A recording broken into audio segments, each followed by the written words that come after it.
everyone. My name is Niyati and I'm from Fatehpur, Haryana. I got an All India rank of 57 in CLAT and All India rank of 55 in A-Lit.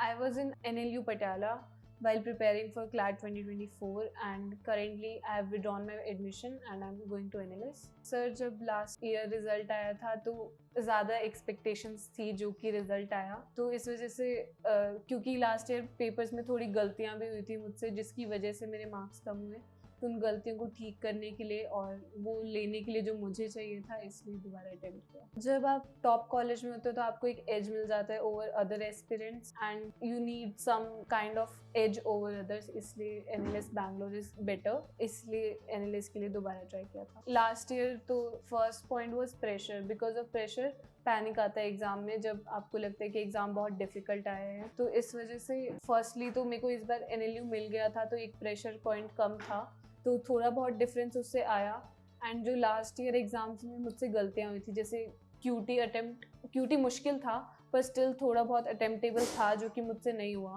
And apart from that legal में भी थोड़ी बहुत गलतियाँ हो गई, जितना legal का usual score होता था मॉक्स में उससे कम आया बिकॉज पैनिकिंग हो रहा था इतना डिफिकल्ट पेपर देख के। तो इस बार यही ट्राई करना था कि पैनिक कहीं पर भी ना हो, उसके लिए अलग अलग ट्रिक्स ट्राई की जब मॉक्स देते टाइम, और बहुत कम टाइम था तो इसलिए सिर्फ मॉक्स ही एक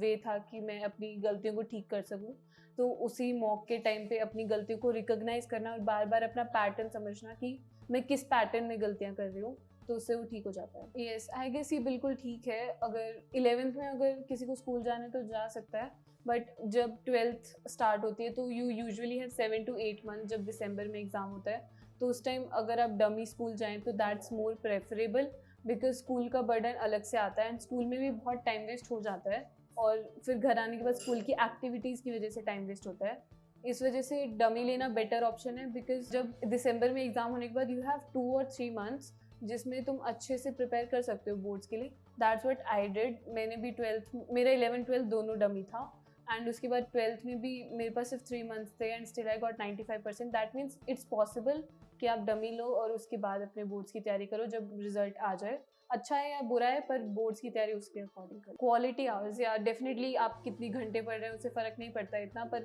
कितना कैसे पढ़ रहे हैं उससे बहुत फ़र्क पड़ता है। सो पहले तो 11th और 12th में जब मैं डमी में थी तो मेरे पास पूरा दिन था सिर्फ क्लैट करने के लिए, तो तब मेरा यूजुअली दिन में मतलब दोपहर से पहले के 3-4 घंटे और दोपहर के बाद के 3-4 घंटे, 1 घंटा रात को, बस इतना लाइक 8 to 9 आवर्स का टाइम हुआ करता था जिसमें मैं अपना टाइम स्केड्यूल डिवाइड करके कर लेती थी। एंड फिर उसके बाद जब मैं कॉलेज चली गई तो ये प्रॉब्लम हर किसी के साथ होती होगी जो स्कूल में भी है कि स्कूल भी जाना है और फिर आके क्लैट का पढ़ना होता है, तो वही सिचुएशन मेरे साथ थी। मेरे को सुबह कॉलेज जाना था एंड फिर आके क्लैट का पढ़ना था, तो मेरे पास एक ही तरीका था कि मैं मॉक दूँ संडे को एंड उसको एनालाइज करूँ पूरे वीक के अंदर और साथ साथ अपनी जीके को कंटिन्यू रखूँ। That was the only way मेरे लिए। बट अगर आप नॉर्मल जैसे डमी स्कूल में है या ड्रॉप ले रखा है तो 8 to 9 आवर्स में you should divide your work, like कि अगर सुबह मेरे पास 3-4 घंटे है तो इसमें मैं मेरा ये वाला सेक्शन करूँगी, इस सेक्शन में अभी मेरी लास्ट मॉक में क्या गलतियाँ हुई थी मैं इसको इस सेक्शन में वही गलतियों पे फोकस करूँगी। फॉर एग्जांपल जब मैं कॉलेज में थी मैंने मॉक दिया संडे को, फिर मॉक देने के बाद यू कैन रिलैक्स, थोड़ी देर माइंड को रिलैक्स करो एंड फिर मंडे को कॉलेज से आने के बाद या स्कूल से आने के बाद यू कैन चेक, उस मॉक को एनालाइज करते करते अपनी गलतियाँ पता चलती हैं, उसको नोट डाउन कर लो कहीं पे या फिर रिकॉर्ड कर सकते हो फ़ोन में। एंड फिर उसके बाद ट्यूसडे से you need to give time उन गलतियों को ठीक करने के लिए। वीकली स्केड्यूल बनाना मेरे को ज़्यादा बेटर लगता है बिकॉज वो पॉसिबल लगता है और रियलिस्टिक गोल रखना कि ये मैं अचीव कर सकती हूँ इस एक वीक में, और जो गोल्स होते हैं वो मार्क्स ओरिएंटेड नहीं होने चाहिए, इस मॉक में इतने आए तो अगले में इतने आने चाहिए, बल्कि ये होना चाहिए कि इस हफ्ते में मेरे को ये वाला काम करना है, इस मंथ का इस वीक का जीके पढ़ना है, इस सेक्शन में ये वाला पार्ट मेरे को रीड करना है, इस सेक्शन के इतने सेट प्रैक्टिस करने हैं, अपनी गलतियों को एनालाइज करना है। ये सारा स्केड्यूल बनाना चाहिए जब आप स्कूल में होते हैं, तो इससे बेटर होता है, आपका क्वालिटी टाइम होता है ना कि क्वांटिटी। मुझे ऐसा लगता है कि जो सब्जेक्ट तुम्हें सबसे इजी लगता है वो सबसे पहले करना चाहिए ताकि कॉन्फिडेंस आ जाए कि हाँ मैं कर सकता हूँ। सो मेरे को लीगल बहुत अच्छा लगता है और ठीक लगता है सब्जेक्ट एज अटेम्प्टिंग सेक्शन, तो मैं लीगल को सबसे पहले करती थी, पर आई गेस फर्स्ट सेक्शन वही रखो जो कि तुम्हें ईजी लगे एंड जीके मत रखो, बिकॉज जीके का तुम्हें पता नहीं होता कि वो ईजी होगी या फिर मुश्किल आएगी। तो रीडिंग सेक्शन में से लीगल, लॉजिकल या फिर इंग्लिश, इन तीनों में से कोई भी फर्स्ट सेक्शन रख लो। फिर उसके अकॉर्डिंग तुम प्रायोरिटाइज कर सकते हो कि ठीक है 11th और 12th में तो हम जयपुर में कोचिंग से थी लीगल एड से, एंड बाकी जो बाकी कोचिंग थी ऐसा नहीं था उनका मॉक कभी सॉल्व नहीं किया, हर कोचिंग का मॉक देखा हुआ है, पर मेरे को प्रेफरेबल लगा था लीगल एज का मॉक। एंड उसके अलावा फिर NLU पटियाला आने के बाद तो सेल्फ प्रेप था, तो आई गेस टेलीग्राम पे सारे मॉक अवेलेबल होते हैं हर कोचिंग के। तो आप एक कोचिंग में हैं, वो कोचिंग डेफिनेटली अच्छी है, वो तभी वहाँ पे है, तो उस कोचिंग को तो मटेरियल सॉल्व करो, और साथ में टेलीग्राम पे एक एक मॉक सबका देख लो कि तुम्हें कौन सा अच्छा लग रहा है, कि ये मॉक अच्छा, मतलब ये नहीं कि इसमें स्कोर ज़्यादा आ गया, अच्छा कि इसका डिफिकल्टी लेवल अच्छा है, इसकी जो एक्सप्लेनेशन है आंसर की कि वो अच्छी है, ये देख के कर सकते हैं। जैसे अगर कोई किसी एक्स कोचिंग में है एंड फिर वो बाकी कोचिंग का मॉक देता है LPT के, लीगल एज का, तो अगर उसको लग रहा है कि ये कोचिंग का बेटर है तो वो मॉक को साथ में और करे। आई गेस एक हफ्ते में 2 मॉक देना इज मस्ट। 2 मॉक तो दे ही सकते हैं, एक संडे को और एक वेडनेसडे को, या एक संडे को और एक थर्सडे को। संडे को तो 2 to 4 और थर्सडे को जैसे भी टाइम शेड्यूल होता है उसके अकॉर्डिंग कभी दे दो। ये एक वीक पहले से स्टार्ट होता है एग्जाम से, तो एग्जाम से एक वीक पहले इनफ टाइम होता है कि तुम जीके रिवाइज कर लो, बिकॉज वो मोस्ट इंपॉर्टेंट पार्ट होता है। बाकी चीज़ों की सिर्फ प्रैक्टिस होती है जो कि कितने टाइम से तुम कर ही रहे हो, तो जीके पे बहुत फोकस होना चाहिए लास्ट 1 वीक में कि आप सारी जीके रिवाइज कर सको। एंड वो फर्स्ट रिविजन नहीं होना चाहिए कि ओके मैंने नोट्स बना रखे, बाद मैं पहली बार उन्हें दोबारा पढ़ूंगा। वो सेकंड या थर्ड रिवीजन होना चाहिए कि आपने पहले एक बार अच्छे से पढ़ रखा है, अभी बस आपको दोबारा देखना है। तो उस 1 वीक में जीके पे ध्यान देना चाहिए। एंड 1-2 सेट कभी कभी सॉल्व कर सकते हैं बीच में, या एक मॉक दे सकते हैं वेडनेसडे को, जैसे एग्जाम संडे को तो वेडनेसडे को दे दिया। उसके बाद रिलैक्स करके, मोस्ट इंपॉर्टेंट है एग्जाम में पैनिक मत करो। तुम्हें आता होगा और तुम थोड़ा सा भी पैनिक करोगे ना, 1 मार्क्स कट जाता है वहाँ पे। मतलब there are 2 type of panic, एक होता है बड़ा वाला